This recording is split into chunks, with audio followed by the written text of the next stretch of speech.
नमस्कार। स्वागत है आप सभी का मधुर वाणी में फिर से एक नई कहानी के साथ। न रंग है न रूप, फिर किस बात का घमंड। अंगूठी पहनाई जा चुकी थी।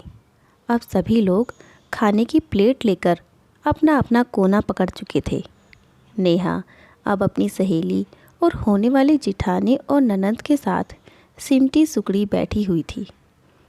इधर उधर की बातें चल रही थी।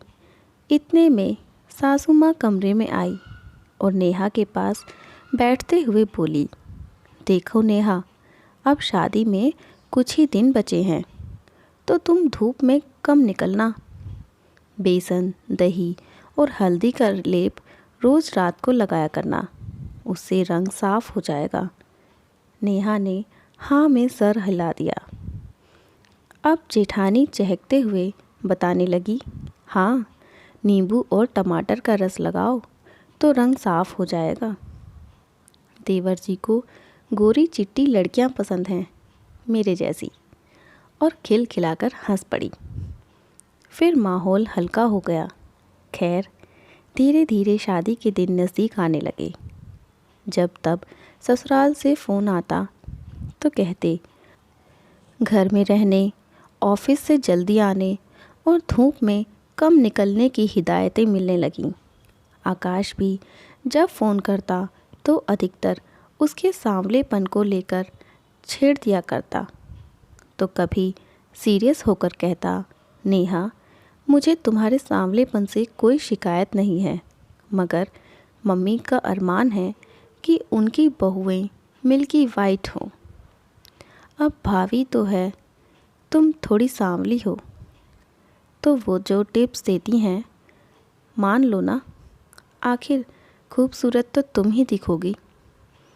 नेहा जवाब देना तो चाहती थी, मगर मम्मी की हिदायत की वजह से चुप रह गई।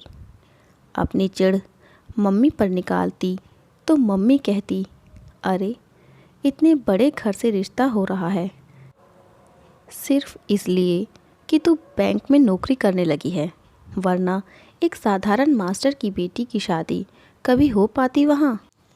तू देख, वो रईस लोग हैं, बड़े लोगों के बीच उनका उठना बैठना है, सोसाइटी मेंटेन करते हैं वो। तू किस्मत वाली है कि तेरे ऐसे रंग रूप के बाद भी उन्होंने तुम्हें चुना है। फिर नेहा चुप हो जाती है।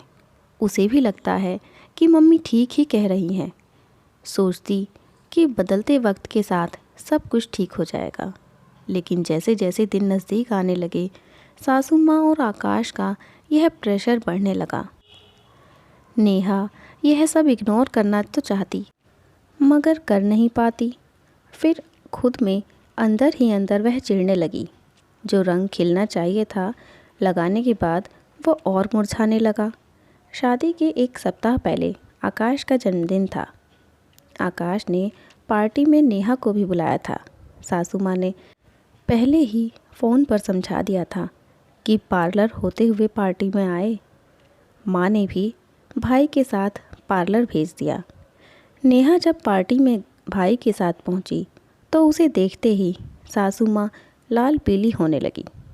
बड़ी बहू को बुलाकर कहा, ले जाओ इसे बाथरूम में और अपने मेकअप से तैयार कर दो। मगर नेहा नहीं गई, वहीं खड़ी रही। सासू माँ के तलवे का गुस्सा सिर पर चढ़ गया और लगभग धक्का देते हुए नेहा को बोली, न रंग है न रूप, फिर तुम्हें किस बात का घमंड है? हमने तो अपने से नीचे घर में रिश्ता जोड़कर गलती कर दी। इतने में आकाश भी वहाँ आ गया। हल्ला सुनकर और नेहा का हाथ पकड़कर बाथरूम की तरफ भाभी के साथ बढ़ने लगा। नेहा ने धीरे से उसके हाथ से अपने हाथ को आज़ाद करवाते हुए वापस सासू माँ की तरफ बढ़ने लगी और उनके करीब जाकर बोली, हाँ, मैं साधारण घर से हूँ, मेरा रंग सांवला है, मुझे घमंड तो नहीं मगर गर्व है अपने आप पर। मैं अपनी कड़ी मेहनत से आज एक छोटे से मुकाम पर हूँ। और हाँ, मेरे घरवाले आप जैसे रईस तो नहीं हैं, मगर उनमें इतना संस्कार तो है कि इंसान को इंसान समझे, उन्हें रंग रूप के आधार पर नहीं तोलते। और आकाश, तुम खैर तुमसे कोई शिकायत नहीं है, क्योंकि तुमने बचपन से यही सब देखा है कि औरतें सजावटी सामान हैं तो वो उनका वेल डेकोरेटेड होना लाजमी है। कहते हुए उसने अपनी अंगूठी निकालकर अपनी होने वाली सास के हाथ में थमा दी और भाई का हाथ पकड़कर हॉल से बाहर निकल गई, एक आज़ाद हवा के झोंके की तरह। आशा करती हूँ दोस्तों आपको यह कहानी ज़रूर पसंद आई होगी। हमारी वीडियो को लाइक और चैनल को सब्सक्राइब किए बिना जाइएगा नहीं। धन्यवाद।